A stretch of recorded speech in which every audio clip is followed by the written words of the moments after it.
Just keep praising God right there. Hallelujah. So this is the day that the Lord has made. And we will rejoice and continue to be glad in it. Amen. Amen. Father God, I just thank you on this day, Father. Father, I thank you for your grace and your mercy. I ask that you would go before me, Father. I ask that I may decrease and that you may increase within me, Father. I ask that you would just get the glory out of each and everything, Father. Speak to me what I need to speak to your people, Father. In the mighty name of Jesus. And Father, I thank you and I praise you in advance. In Jesus' name, amen. Amen. Yes, you may be seated.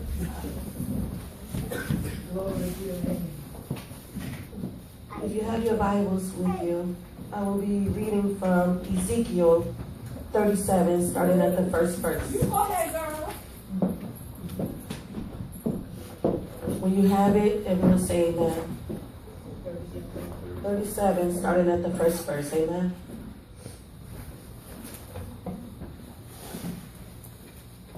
Ed. 37. Yes, starting at the first verse. Yes. And it read as follows. The hand of the Lord was upon me, and carried me out in the spirit of the Lord, and set me down in the midst of the valley, which was full of bones, and caused me to pass by them round about. And behold, there were very many in the open valley, and lo, they were very dry.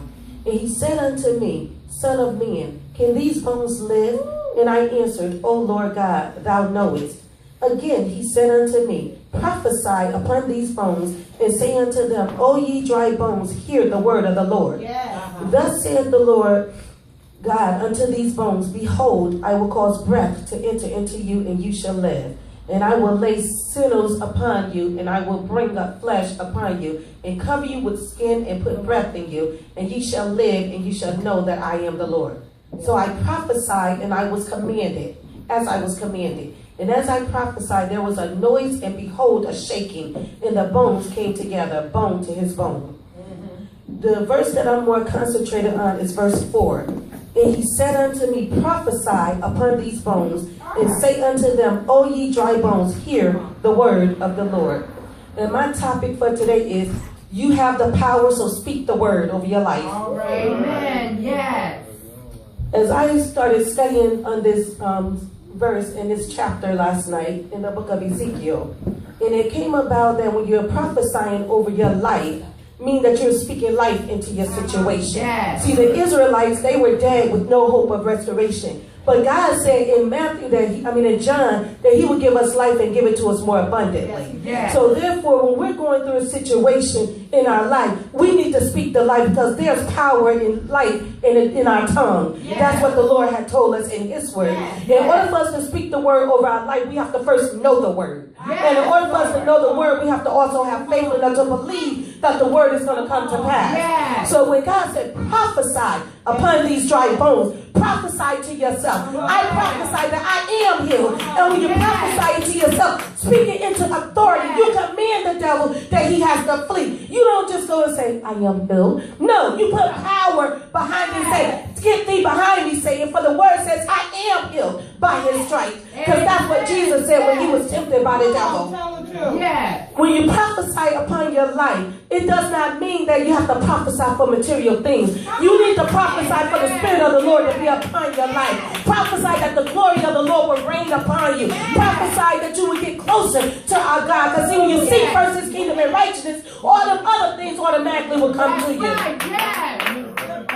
Thus saith the Lord, prophesy to your mountains. In Matthew 17 and 20, it says, and Jesus said unto them, because of your unbelief, for verily I say unto you, if you have faith as a grain of a mustard seed, you shall say unto this mountain, remove hence to yonder place, and it shall remove, and nothing shall be impossible unto you. Yeah. Once again, prophesy over your life. Yeah. If you tell that situation you got to go, and you believe that that situation is gone, guess what? It's already done. Because God said that he would not leave us or forsake us, that he wants us to live in a life of increase. He wants us to live in a life of prosperity. He wants us to have the life of healing and deliverance, and most of all, he wants to give us his power. We're We're talking about prophesying over our life, speaking life into our situation, speaking life into our own things that's going on. Because it's not what it looked like. Because fear is the false evidence that appears to be real. But our God is everlasting. We don't do it the temporary moment, but we go for the things that we don't see, because we know the things that we go see, God got us. Amen. Prophesying over my life. I don't know about you, but see, I got some dry bones that need to come to life. I don't know about you, but I speak those things into existence. I call those things that be not as though they were.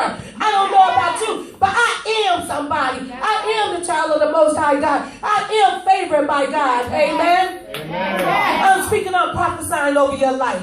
Speaking those things into your life. There's no need to walk around looking defeated and depressed, because that's not the word of God. God said we are not defeated and depressed, but we are more than conquerors through him that strengthens us. He said we are a victorious nation. He said we are his, and he will not withhold no good things from those who walk upright before him. So guess what? It's time for us to walk upright before the Lord, that we can get those things that we need from our Father. We need to prophesy over our lives on today. Whatever situation you may be feeling, that you feel like you can't get out of it, speak to it on today. You tell that thing, you got to go. Because my Father said, I am free. My Father said, I have the victory. So guess what, Satan? Get thee behind me. You no longer can sit beside me. You no longer can be with me, but you got to go.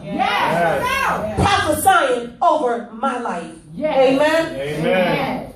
The word also tells us that when we prophesy over our life, we don't just prophesy just to be saying things. But we have to prophesy over our life and mean what we say. But if you do not believe what you're asking for, don't ask it. Because see, my God said you have to believe in order to receive what it is you're speaking over your life.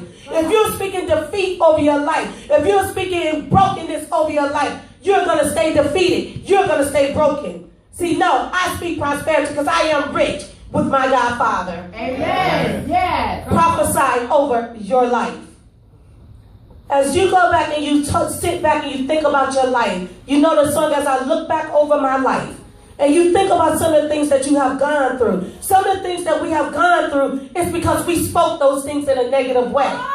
But some of the things that we can come out of as of today is speaking life into those situations. Because God does not want us to remain in a stagnant place. He doesn't want us to remain in that same place that we was yesterday or even this morning. But we have come out of the land of Egypt, but we are now in the land of greatness of milk and honey.